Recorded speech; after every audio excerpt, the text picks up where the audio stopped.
மலப்பாம்பாடிங்கிற இடத்துல வந்து அவருடைய நிலத்துக்கு பக்கத்திலேயே வந்து ஒரு ஏரி இருக்கு. அந்த ஏரியில் மண்ணை திருடி தான் அந்த இளைஞரணி மாநாடு, ஆயிரக்கணக்கான லோடு மண்ணை திருடி அந்த மாநாடு நடத்துறாங்க. இந்த இளைஞரணி மாநாடு நடத்துனது.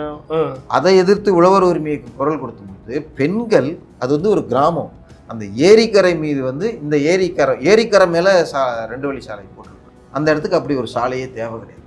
இப்படி ஏன் பண்ணுறீங்க? இது கவன ஈர்ப்பு ஆர்ப்பாட்டம்னு சொல்லி ஒரு கிராமத்தில், நீங்கள் நகர்ப்புறங்களில் எங்கேயாவது ஒரு இடத்துல மக்கள் அதிகமாக நடைபெறக்கூடிய இடத்துல ஒரு ஆர்ப்பாட்டம் நடத்தணும்னா நீங்கள் காவல்துறையோட எழுதி கொடுப்பீங்க, காவல்துறை உங்களுக்கு பாதுகாப்பு அனுமதி. என் ஊரில் நான் ஆர்ப்பாட்டம் நடத்துறதுக்கு எதுக்கு காவல்துறைக்கு நான் அனுமதி கேட்பேன்? யாரும் போகாத ஒரு ஏரிக்கரை, அங்கே போய் நின்று அந்த இடத்துல போகிறதுக்கு நீ எப்படி ஆர்ப்பாட்டம் பண்ணலான்னு அவங்கள கைது பண்ணுறாங்க காவல்துறை. இந்த அளவுக்கு அதிகார துஷ்பிரயோகம்.